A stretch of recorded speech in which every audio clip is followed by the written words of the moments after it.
بسم اللہ الرحمن الرحیم۔ ناظرین السلام علیکم، میں ہوں آپ کا میزبان صابر شاکر۔ تازہ ترین خبروں، اطلاعات اور تبصروں کے ساتھ پاکستان کے حالات و واقعات اور سیاسی صورتحال کا لیتے ہیں جائزہ۔ آج ہے 20 اکتوبر اور سوموار کا دن۔ Army chief general Asim Munir صاحب کے صرف 38 دن باقی ہیں، 38 ڈیز، اور ان 38 دنوں میں بہت کچھ کروانے کی کوشش کی جائے گی اور معاملات طے کرنے کی کوشش کی جائے گی، اور پیپلز پارٹی کے ساتھ الگ ڈیل بنانے کی کوشش کی جائے گی، مسلم لیگ نواز کے ساتھ الگ ڈیل کرنے کی کوشش کی جائے گی۔ بالکل وہی پیٹرن ہے جو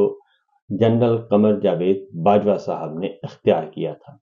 ایک طرف وہ عمران خان سے ایکسٹینشن مانگ رہے تھے اور دوسری طرف وہ تحریک عدم اعتماد لا رہے تھے، اور تحریک عدم اعتماد کے بعد بھی، رجیم چینج آپریشن کے بعد بھی، جب ان کو یقین ہو گیا کہ مسلم لیگ نواز ان کو ایکسٹینشن نہیں دے گی، وہ پھر دوڑے ایوان صدر کی طرف اور پھر عمران خان صاحب کے ساتھ معاملات طے کرنے کی کوشش کی، لیکن وہ ہر طرف اپنے گھوڑے دوڑا رہے تھے۔ ملک احمد خان صاحب کے ذریعے بھی گھوڑے دوڑائے جا رہے تھے، خواجہ آصف صاحب کے ذریعے بھی، شاہد خاقان عباسی صاحب کے ذریعے بھی، اور بھی بہت سارے لوگ تھے جو اس میں بیچ میں پڑے ہوئے تھے، اور پھر دوسری جانب وہ عمران خان صاحب کے ساتھ بھی معاملات طے کرنا چاہ رہے تھے اور ان کو بھی یقین دہانی کروا رہے تھے کہ مجھے ایک ایکسٹینشن لے دیں تو میں اگلا الیکشن آپ کو دلوا دوں گا اور اپنی موجودگی میں الیکشن کرواؤں گا۔ یہ سب کے سب آفرز اس وقت بھی کی جا رہی تھی، اور وہی سچویشن اس وقت آ چکی ہے، اور وہی مہینہ، وہی موسم ہے، اور انہی 30 دنوں کا کاؤنٹ ڈاؤن سٹارٹ ہو چکا ہے۔ ان 30 دنوں میں army chief general Asim Munir صاحب بھی پاکستان پیپلز پارٹی سے الگ ڈیل کرنے کی کوشش کریں گے، مسلم لیگ نواز سے الگ ڈیل کرنے کی کوشش کریں گے،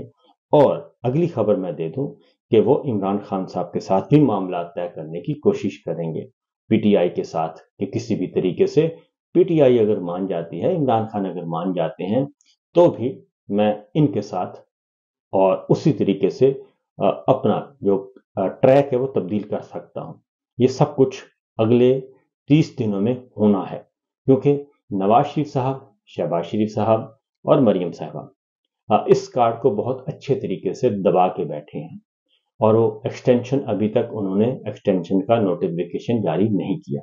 اگر کیا ہوتا تو اب تک D G I S P R صاحب جو ہیں وہ منظر عام پہ لا چکے ہوتے۔ اگر وہ نہ لاتے تو جنرل مشتاق صاحب میڈیا کو وہ نوٹیفیکیشن دے چکے ہوتے، لیکن ابھی تک ایسا کچھ نہیں ہوا۔ اس لیے قوی امکان یہی ہے کہ معاملات طے کرنے کی کوشش کی جا رہی ہے، لیکن اس کے ساتھ ساتھ کیونکہ جنرل صاحب کی ملاقات ہوئی آصف علی زرداری صاحب کے ساتھ، صدر مملکت سے، اور اس وقت کیا چل رہا ہے؟ اس وقت یہ چل رہا ہے سر کہ پیپلز پارٹی کہتی ہے جناب ہمیں کیا ملے گا، ہم اگر آپ کو ایکسٹینشن دیتے ہیں تو ہمیں کیا ملے گا، اور پاکستان تحریک انصاف کو کیا ہے ان کے پاس دینے کے لیے۔ پھر مسلم لیگ نواز جو ہے وہ کیا چاہتی ہے؟ نواز شریف صاحب صرف ایک بات چاہتے ہیں، ان کے بہت سی سب سے طویل مطالبات جو ہیں وہ نواز شریف صاحب کے اور مریم صاحبہ کے اور شہباز شریف صاحب کے ہیں، ایکسٹینشن دینے کے بدلے میں طویل مطالبات ہیں، اور اس میں ایک مطالبہ یہ بھی ہے کہ پاکستان پیپلز پارٹی کا بھی پتہ صاف کیا جائے، ایوان صدر بھی خالی کروایا جائے زرداری صاحب سے، اور ایوان صدر میں اور نہیں تو بڑے میاں صاحب کو بھیج دیں، نواز شریف صاحب کو بھیج دیں، یہ بھی انہوں نے کہا ہے۔ دوسری جانب زرداری صاحب کہتے ہیں کہ جناب ووٹ ہمارے پاس ہیں، اور اگر ہم چاہیں تو یہ ایک دن نہیں چل سکتے، تو اس لیے ہمیں کیا ملے گا؟ پھر یہ ہے کہ ایکسٹینشن کے بدلے میں مریم صاحبہ کو وزیر اعظم بنانا، یہ دوسرا مطالبہ ہے، دوسرا بڑا مطالبہ، کہ ہم آپ کو ایکسٹینشن دیں گے لیکن پھر اگلا الیکشن آپ کروائیں گے، اور خود کروائیں گے، اور قبل از وقت بھی کروایا جا سکتا ہے، اور مریم صاحبہ کو پرائم منسٹر بنا دیں۔ یہ ان کی طرف سے دوسرا بڑا مطالبہ ہے۔ پیپلز پارٹی یہ کہتی ہے کہ جناب زرداری صاحب وہ کہتے ہیں میری بھی خواہش ہے، میرے دل میں بھی یہ خیال مچل رہا ہے کہ میں اپنی ہی زندگی میں اپنے بیٹے کو وزیر اعظم بنواؤں، تو لہٰذا یہ سارے انڈے آپ نے ان کی ٹوکری میں ڈال دی ہیں، نون کی ٹوکری میں، کچھ انڈے وہاں سے اٹھائیں اور ہماری طرف آئیں۔ یہ بھی کیا جا رہا ہے۔ اور پاکستان پیپلز پارٹی پاکستان تحریک انصاف کے ساتھ بھی معاملات طے کرنے کے لیے تیار ہے. اس لیے ان کے درمیان دوری ہو گئی تھی اور ایک دوسرے کے خلاف بہت زیادہ بیانات آپ نے دیکھا. اس میں مریم صاحبہ کو یہ زوم ہے اور وہ ان کا زوم درست ہے کہ ہمیں جنرل عاصم منیر صاحب کے ہوتے ہوئے فی الوقت کوئی بھی خطرہ نہیں ہے. اور جنرل صاحب جو ہیں عاصم منیر صاحب نہ ہی عمران خان کو پسند کرتے ہیں اور نہ ہی پیپلز پارٹی کو پسند کرتے ہیں اور یہ چیزیں آ چکی ہیں. اور رانا ثناء اللہ صاحب تو واضح طور پر کہہ چکے ہیں کہ آئندہ کی وزیر اعظم کے لیے مریم صاحبہ سے بہتر کوئی اور ہو ہی نہیں سکتا. تو یہ سب کچھ پیرالل چل رہا ہے. تو ان حالات میں ایک کوشش کی جا رہی ہے کہ کسی بھی طریقے سے 27th امینڈمنٹ 27ویں ترمیم کر لی جائے. اس کی وجہ یہ ہے کہ ابھی تک سپریم کورٹ اور اعلیٰ عدلیہ مکمل قابو میں نہیں ہے اور آئینی بینچ غیر آئینی طور پر آئینی بینچ بنا کر بھی ابھی تک سچویشن انڈر کنٹرول نہیں ہے. ابھی بھی جو ججز ہیں آنریبل ججز وہ موجود ہیں سپریم کورٹ میں، آزاد منش ججز ہائی کورٹ میں بھی موجود ہیں اور ان سے بھی ابھی تک چھٹکارا حاصل نہیں کیا جا سکا. حاجی امین صاحب اینڈ کمپنی اور جنرل یحییٰ جسٹس یحییٰ تقریباً وہی، اور ان کو وہ بھی ابھی تک سچویشن کو اس طریقے سے قابو میں نہیں کر سکے. اور پیرالل کچھ ایسے وائبز آ رہی ہیں کہ مختلف جگہوں پہ جو خاص طور پہ فالٹ لائن ہمارے سسٹم میں موجود ہیں اور وہ کسی وقت بھی اکٹھی ہو سکتی ہیں. اور اگر طلبہ اور وکلا اور تاجر طبقہ، کسان اور اس کے بعد سیاسی کارکنان اگر یہ سب اکٹھے ہو گئے اور پھر یہ جو قتل عام ہوا ہے سانحہ مرید کے ٹی ایل پی کے خلاف، تو اس کے بعد مذہبی جماعتیں بھی ان کے بھی کان کھڑے ہو گئے ہیں کہ آج ٹی ایل پی کی باری ہے تو کل کو ان کی باری ہوگی. آج ان کی مسجدیں اور مدرسے سیل کیے جا رہے ہیں، کل کو ان کی مسجدیں اور مدرسے سیل کر دیے جائیں گے. اس لیے مولانا فضل الرحمان صاحب نے دبے لفظوں میں کہا ہے کہ جناب ہم تحریک لبیک کے ساتھ جو کچھ ہوا اس کی مذمت کرتے ہیں، لیکن یہ مذمت کرنا کافی نہیں ہے. فی الوقت اہل سنت والجماعت بریلوی اسکول آف تھاٹ جو ہے وہ نشانے پر ہے اور ان کے مزارات، ان کے دربار، ان کی مساجد، ان کے مدارس. تو آگے چل کر یہ معاملہ اور بھی گڑبڑ ہو سکتا ہے. اس لیے یہ بھی ایک فالٹ لائن موجود ہے جس کو ہم بارودی سرنگیں کہہ سکتے ہیں. وہ سسٹم میں جگہ جگہ پڑی ہیں اور وہ کسی وقت بھی اس پہ جیسے جیسے پاؤں آتا جائے گا تو نقصان انہی کو پہنچے گا. اس لیے ان حالات میں ایک اور کوشش کی جا رہی ہے اور وہ ہے کہ 27th امینڈمنٹ 27ویں آئینی ترمیم پوری کر لی جائے اور اس میں جو کسر رہ گئی ہے جوڈیشری کو قابو کرنے کی، وہ جو معاملات ہیں وہ اس میں کر لیے جائیں اور وہاں پہ ایک اور ایفرٹ کی جائے اور اس میں یہ جتنے بھی آزاد منش ججز ہیں سپریم کورٹ آف پاکستان، اس کا بھی رول بیک کر دیا جائے اور اس کو بھی فارغ کر دیا جائے اور وہاں پہ مکمل طور پر ایک کانسٹیٹیوشنل کورٹ آ جائے.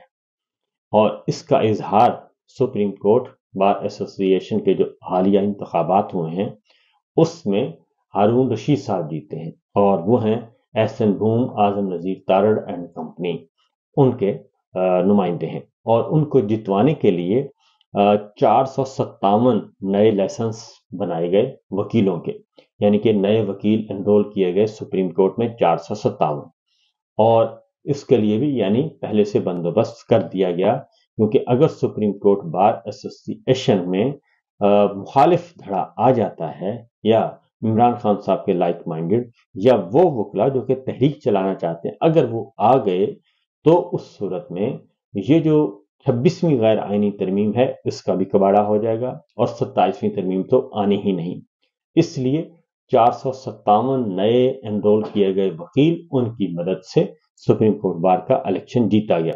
اور یہ اس لیے جیتنا ضروری تھا. اب 27ویں ترمیم آ رہی ہے اور 27ویں ترمیم پاکستان پیپلز پارٹی کے بغیر ممکن نہیں ہے. اگلی بات یہ ہے، اس لیے 27ویں ترمیم بھی کرنی ہے تو پاکستان پیپلز پارٹی کہتی ہے ہمارے ساتھ معاملات طے کریں اور اس کے بعد ہم آگے بڑھیں گے۔ اس لیے انہوں نے 1 مہینے کے لیے مؤخر کر دیا ہے اپنا انتہائی قدم، اور 1 مہینے کا الٹیمیٹم دے دیا ہے کہ ہماری CEC نے 1 مہینے کا آپ کو مہلت دے دی ہے۔ اور اس کے بعد جیسے ہی ابھی یہ مہلت ہی ہے، کیونکہ دوبارہ سے پاکستان پیپلز پارٹی جو ہے وہ انہوں نے بیانات داغنا شروع کر دیے ہیں، اور بھرپور قسم کے بیانات داغے جا رہے ہیں۔ اور انہوں نے جو تازہ ترین سٹیٹمنٹ ہے وہ پیپلز پارٹی پنجاب کے حسن مرتضیٰ صاحب ہیں، ان کا آیا ہے، اور وہ کہتے ہیں کہ انہوں نے واضح طور پر کہا ہے کہ پنجاب میں مسلم لیگ نواز اور کی حکومت PTI کی مضبوطی اور مقبولیت سے خوفزدہ ہے، اور نون لیگ اپنے پاؤں پر خود کلہاڑی مار رہی ہے، اور ہر چیز کے اندر میں ہو رہی ہے کہ میرا پانی، میری زمین، میرا پیسہ، اس طرح تو حکومتیں نہیں ہوتی۔ یہ تازہ ترین سٹیٹمنٹ ہے 19 اکتوبر کا، یعنی کہ کل کا۔ تو اس لیے پاکستان پیپلز پارٹی جو ہے وہ بدستور اس وقت کر رہی ہے، کہنا چاہیے اڑی ہوئی ہے، اور وہ اس کا اڑنا بنتا ہے۔ اگر وہ اب بھی بغیر کوئی بات منوائے سرنڈر کر دے اور اسی تنخواہ کو، اسی نوکری کو